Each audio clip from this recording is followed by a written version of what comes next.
What if the polls for this upcoming presidential election between Joe Biden and Donald Trump swung the same way they did in 2016? As many of you know, Hillary Clinton underperformed her polling numbers nationally and in most swing states, with Trump outperforming his numbers and, to the surprise of many, winning the election. Today we're going to analyze and classify every swing state based on how it swung from polls to actual results. For this video, we'll be using the Real Clear Politics polling average for 2016 as it is the most accurate, and then the 538 average for 2020. On your screen now is the 2016 election map, but with all of the competitive states in which we have an RCP average left blank. I will be excluding Nebraska and Maine's districts today, as there is no RCP average for any of them to use. So that being said, let's get right into it, starting with Nevada. This is an interesting state to start out with because Trump actually led in the final polling averages in Nevada by 0.8 points. But Clinton ended up winning by 2.4 points. That is a 3.2 point shift to the left, which is actually outside the margin of error for most polls, which is very, very interesting. But it does go to show you how hard it is to conduct accurate polls in the state of Nevada. And as of right now, for 2020, Joe Biden is plus 7.6 over Trump according to 538, which means a 3.2 point swing in his direction makes Nevada in this scenario end up as 10.8 points on election day. That's almost a safe margin, which is crazy, but it comes in as likely blue on this map. And moving on to Arizona, another state that actually trended towards Hillary Clinton, Trump had a 4-point lead, but only won by 3.5 points, which means Biden gets a 0.5 point jump on whatever his numbers are for 2020. And again, according to 538 as of right now, he leads by 4.1 points. So it would be a 4.6 point win for Biden on election day. That is a lean blue margin. So Nevada and Arizona aren't looking very good for Republicans, even with their hopes that polls are off again this cycle. Moving on to New Mexico though, another state where Hillary Clinton actually outperformed her polling numbers. She led by 5 points on average going into election day and ended up winning by 8.3 points. Similarly to Nevada, that's a 3.3 point boost for the Democrats, and while we don't have a 538 average for New Mexico, it's safe to say it will definitely be much more of a safe state in this scenario. Colorado is our fourth state in a row where polling was actually off and favored Trump. Clinton outperformed her numbers in the Rocky State by 1.9 points, going from plus 3 heading into election day to plus 4.9 in the final results. And for 2020, Biden already has a crushing 14.2 point advantage according to 538, which is already well into the safe margins. But add on that 1.9 point boost and you get an over 16 point victory for him. So Colorado is very safe on this map. Now we have Texas, and guess what? This is the 5th straight state to favor Trump over the actual results. He led by 11.7 points in the final polling average going into election night, and only ended up winning by exactly 9 points. This is possibly a testament to Democrats often being underrepresented in a state as traditionally Republican as Texas. Nevertheless, it's a 2.7 point jump towards Clinton and a 2.7 boost to Biden's numbers in 2020. And currently he's down 1.2 points, which means that Texas actually flips to Biden by a margin of 1.5 points, which is just inside the teal blue column. So there you go. The entire narrative surrounding President Trump's destiny to outperform his polling numbers isn't holding up whatsoever so far. And if anything, this video so far shows the complete opposite, with Biden already at 252 electoral votes to Donald Trump's 127. Moving onward though, we have the Rust Belt, which is really where the entire polls were wrong narrative takes place. In Minnesota, Real Clear Politics doesn't actually display its average, so I did some calculating of my own, which has Clinton plus 6.2 points over Trump. And well, she only ended up winning by 1.5 points. So that is a 4.7 point swing towards Trump in Minnesota, the only competitive Rust Belt state Democrats managed to hold on to in 2016. And going over to 538 for their 2020 polling average, Biden holds a 5.4 point lead, which will be just enough to keep the state in his column at 0.7 points. However, this does mean that Minnesota is tilted blue on the map, as in this scenario, it votes to the right of Arizona and votes to the right of Texas. Very, very interesting. But down south of Minnesota is Iowa, where Trump had a resounding victory that few saw coming, and the polls certainly did not. Trump was +3 in Iowa going in and came out with a 9.5 point victory. How it happened that Iowa went from a blue state in 2008 and in 2012 to being almost safe Republican is still relatively unknown. But there was a 6.5 point shift towards Trump, and he has a 1.2 point lead as of right now on 538, which means it gets boosted up to 7.7 points. And going back to the map, Iowa falls as likely Republican as it did in 2016. And next I'll do its counterpart, Ohio, as well, since both states trended about the same way. Trump had a bit lower of a polling average lead and ended up winning by a little bit lower on election day than Iowa. He was up 2.2 points, but won by 8.1 points. And this, if you didn't already know, is the reason why I constantly pair Iowa and Ohio together in terms of political trajectories for the present and the future. Nonetheless, Trump's very small lead of 0.5 points on 538 gets bumped up by 5.9 points to a total of 6.4, which is a little lower like Iowa than his 2016 final result, and it's a lean red classification on the map. Now we have the 3 states that were formerly part of the blue wall until Trump tore it down and won all 3 of them: Wisconsin, Michigan, and Pennsylvania.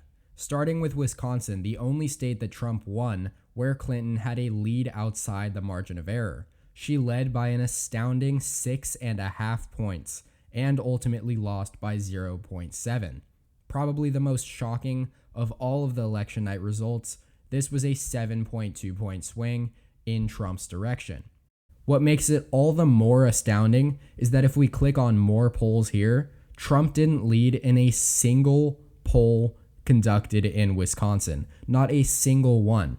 Dating all the way back to August of 2015, Hillary Clinton led in every single poll that was ever conducted for the 2016 presidential election in the state of Wisconsin, and yet she lost.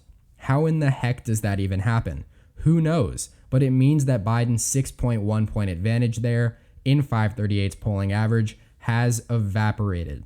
With a 7.2 point Republican swing, Trump wins Wisconsin by 1.1 points, which is actually higher than he won by in 2016.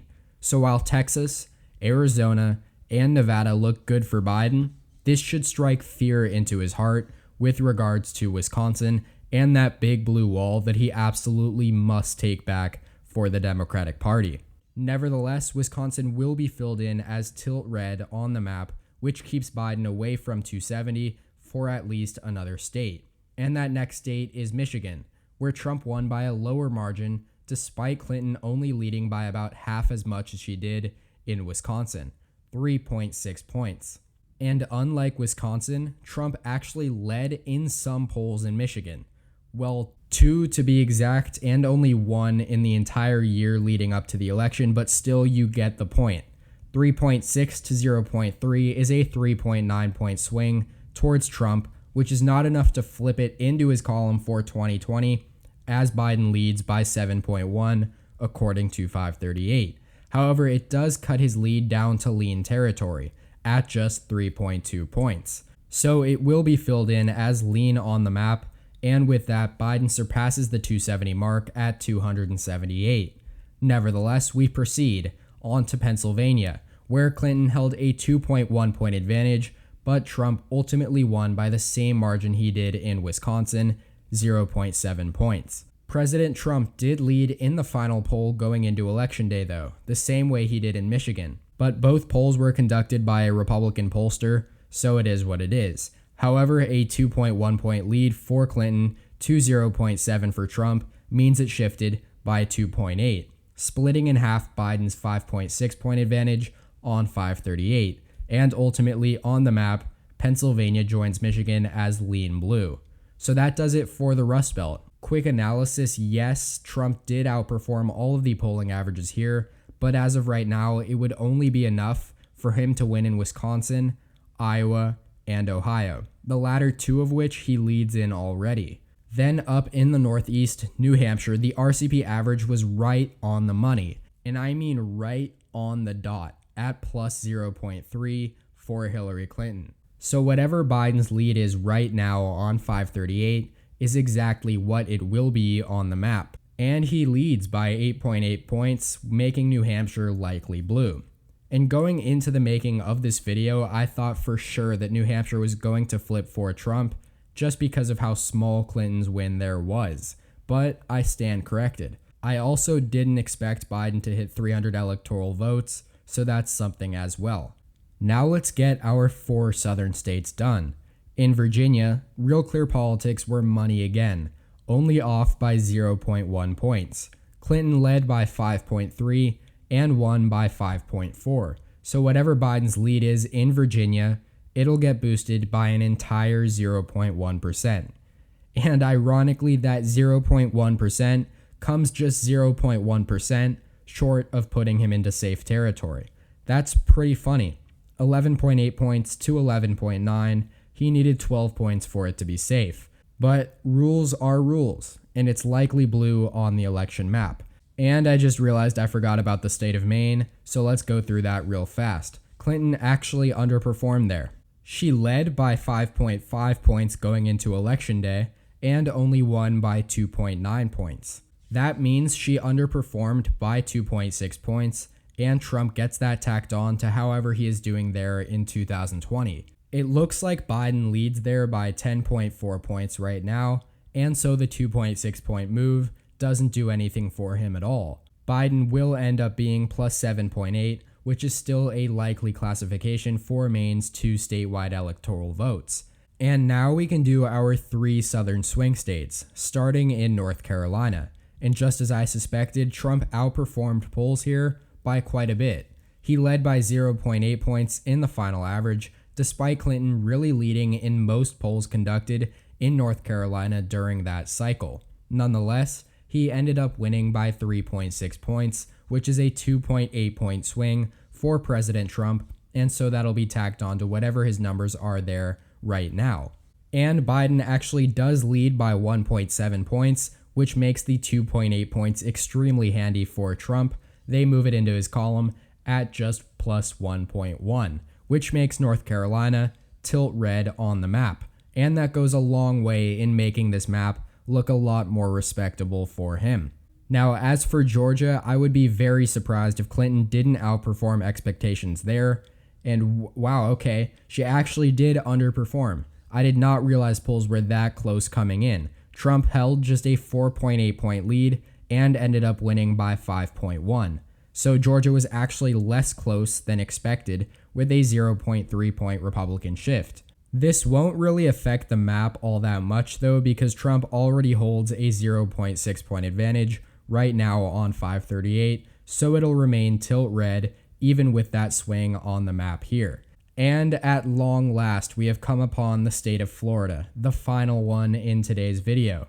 Trump was up by 0.4 points going into election night, and it was certainly a huge toss-up, one that Hillary Clinton spent almost all of her resources on trying to win, but she ended up losing, and Trump won by 1.2 points, making it a 0.8 point shift into his column. Not that that's actually going to help him out by all that much in 2020, given that Biden leads by 5.4 points right now on 538. It'll be a lean Dem state on the map with or without the boost. But that does it for this video. Certainly a lot of surprises, probably the biggest one being Texas. Biden holds 346 electoral votes in this map, to Donald Trump's 192, which means that if polls hold up as they are right now, and even with a boost overall for Trump, Biden will still win in an electoral blowout. Hopefully, this will help you come to the realization that polls were not off in 2016, not even in the slightest. Obviously, they weren't perfect, and you shouldn't expect them to be, but virtually everything was in the margin of error. And here you can take a look at the general nationwide polling average, which had Clinton up only 1.2 points higher than what she ultimately won by. But that does it for today's video. I hope you all enjoyed. Make sure to like it down below if you did, as well as subscribe to the channel if you haven't already. Thank you all so much for watching, and tune in next time. EP out.